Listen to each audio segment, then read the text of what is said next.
Assalamualaikum warahmatullahi wabarakatuh. Perkenalkan, nama saya Reja Valevi. Saya dari Unisma 45 Bekasi, jurusan PJKR angkatan 2017. Nah, di video kali ini saya akan membahas tentang multi peran guru. Tugas guru dalam menjalankan profesi pendidikan yang teramat luas, termasuk ke dalamnya tugas guru sebagai pendidik dan sebagai pengajar. Akan tetapi, muara tugas utama kedua peran tersebut terjadi pada arena proses pembelajaran, yaitu upaya guru dan dalam menciptakan situasi interaksi pergaulan sosial dengan merekayasa lingkungan yang kondusif bagi terjadinya perkembangan optimal peserta didik. Peran guru. Guru memainkan multiperan dalam proses pembelajaran yang diselenggarakan dengan tugas yang amat bervariasi. Ia berperan sebagai manajer, pemandu, organisator, koordinator, fasilitator, komunikator, dan motivator proses pembelajaran.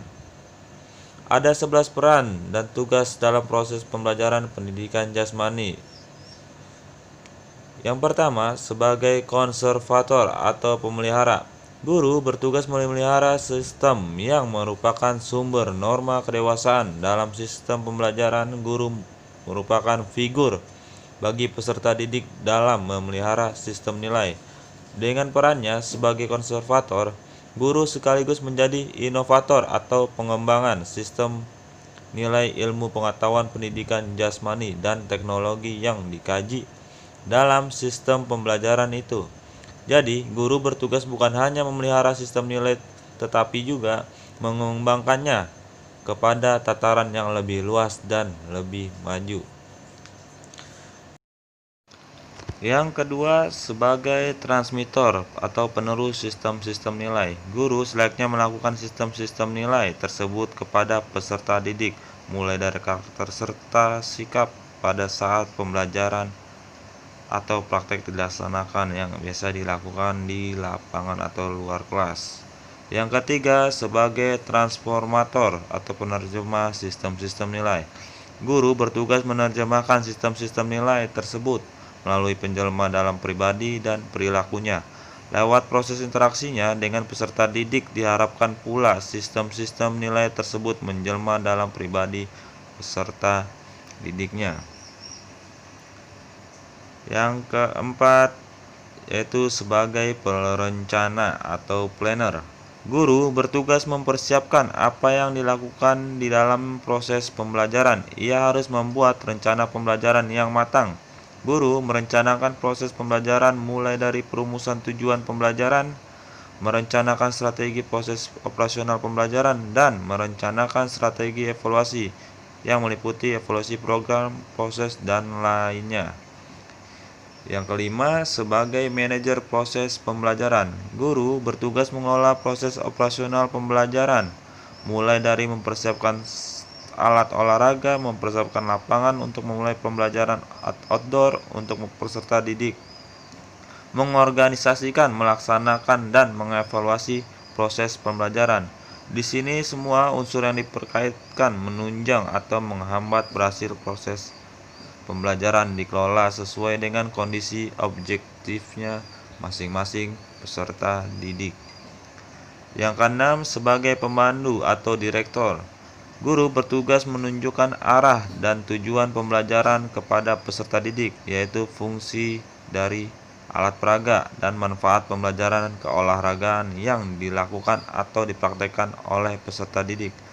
Kegiatan ini bukan saja memperjelas arah kegiatan belajar peserta didik, tetapi juga menjadi motivator bagi mereka untuk mencapai tujuan pembelajaran yang telah dirancang serta diperagakan baik oleh guru maupun oleh peserta didik. Yang ketujuh, sebagai organisator atau penyelenggara. Guru bertugas mengorganisasikan seluruh kegiatan pembelajaran. Guru bertugas menciptakan situasi, memimpin, merangsang, menggerakkan, dan mengarahkan kegiatan belajar mengajar sesuai dengan rencana. Ia bertindak sebagai narasumber, konsultan, pemimpin yang bijaksana dalam arti demokratis dan humoris, atau bisa disebut dengan manusiawi selama proses pembelajaran berlangsung. Tugasnya juga berupaya menciptakan proses pembelajaran yang edukatif yang dapat dipertanggungjawabkan baik secara formal kepada pihak yang mengangkat dan menugasinya, maupun secara moral kepada peserta didik serta Tuhan yang menciptakannya. Kedelapan, sebagai komunikator. Sebagai komunikator, guru bertugas mengkomunikasikan murid dengan berbagai sumber belajar. Pekerjaannya antara lain memberikan informasi tentang buku sumber yang digunakan, alat olahraga yang akan diperagakan saat praktek di luar ruangan, tempat belajar yang kondusif, bahkan mungkin sampai menginformasikan narasumber yang lain ditugasinya jika diperlukan. Kesembilan, sebagai fasilitator. Guru bertugas menyediakan kemudahan-kemudahan belajar bagi siswa di luar ruangan ataupun di dalam ruangan, serta memberikan informasi tentang cara belajar yang efektif, menyediakan buku sumber yang cocok, memberikan sumbangan pemikiran dalam pemecahan masalah, dan mengembangkan cara hidup sehat dan bersih oleh peserta didik dan lain sebagainya. Ke-10, sebagai motivator. Guru bertugas memberikan dorongan belajar sehingga muncul hasrat yang tinggi untuk belajar. Secara intrinsik dalam proses pembelajaran, dorongan yang diberikan mungkin berupa penghargaan seperti pujian, bahkan seandainya diperkirakan hasilnya akan positif. Hukuman pun dapat dilakukan dengan catatan tidak memberikan hukuman fisik seperti menampar, menjemur, dan sebagainya. Dan yang ke-11, sebagai penilai atau evaluator. Guru bertugas mengidentifikasi, pengumpulan, menganalisa, menafsirkan data yang valid, reliabel, dan objektif, dan akhirnya harus memberikan pertimbangan atas tingkat keberhasilan pembelajaran tersebut berdasarkan kriteria yang ditetapkan, baik mengenai program, proses, maupun hasil produk. Evaluasi terhadap produk, selain berguna untuk bahan pertimbangan dalam membuat keputusan, juga bermanfaat sebagai umpan balik bagi proses dan masukan serta tidak lanjutan. Ada tugas guru pendidikan jasmani. Yang pertama, sebagai pengajar. Guru pendidikan jasmani sebagai pengajar tugasnya adalah lebih banyak memberikan ilmu pengetahuan yang mempunyai dampak atau mengarah pada ranah kognitif peserta didik menjadi lebih baik atau meningkat.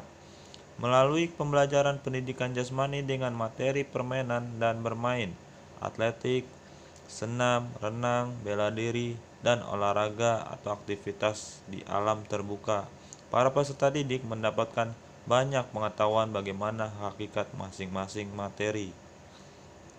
Yang kedua, tugas guru pendidikan jasmani sebagai pendidik. Guru pendidikan jasmani sebagai pendidik tugasnya adalah lebih banyak memberikan dan menanamkan sikap atau efektif ke peserta didik melalui pembelajaran pendidikan jasmani. Melalui pembelajaran pendidikan jasmani dengan materi permainan dan bermain, atletik, senam, renang, bela diri, dan olahraga atau aktivitas di alam terbuka, para peserta didik ditanamkan sikap agar benar-benar menjadi manusia yang berbudi pekerti luhur dengan unsur-unsur sikap tanggung jawab, jujur, menghargai orang lain, ikut berpartisipasi, rajin belajar, rajin hadir, dan lain-lainnya. Yang ketiga, sebagai pelatih. Guru pendidikan jasmani sebagai pelatih tugasnya adalah lebih banyak memberikan keterampilan dan fisik yang mempunyai dampak atau mengarah pada ranah fisik dan psikomotorik peserta didik menjadi lebih baik atau meningkat. Melalui pembelajaran pendidikan jasmani dengan materi permainan dan bermain, contohnya yaitu atletik, senam, renang, bela diri, dan olahraga atau aktivitas di alam terbuka, para peserta didik fisik dan keterampilan gerak yang akan lebih baik. Dan yang terakhir, sebagai pembimbing, guru pendidikan jasmani sebagai pembimbing tugasnya adalah lebih banyak mengarahkan kepada peserta didik pada tambahan kemampuan peserta didiknya. Sebagai contoh, yang pertama, membimbing baris berbaris, petugas upacara, mengelola UKS, mengelola koperasi, kegiatan pecinta alam, dan juga membimbing peserta didik yang memiliki masalah atau khusus. Oke, itu saja, sekian dari saya. Selebihnya mohon maaf. Wassalamualaikum warahmatullahi wabarakatuh.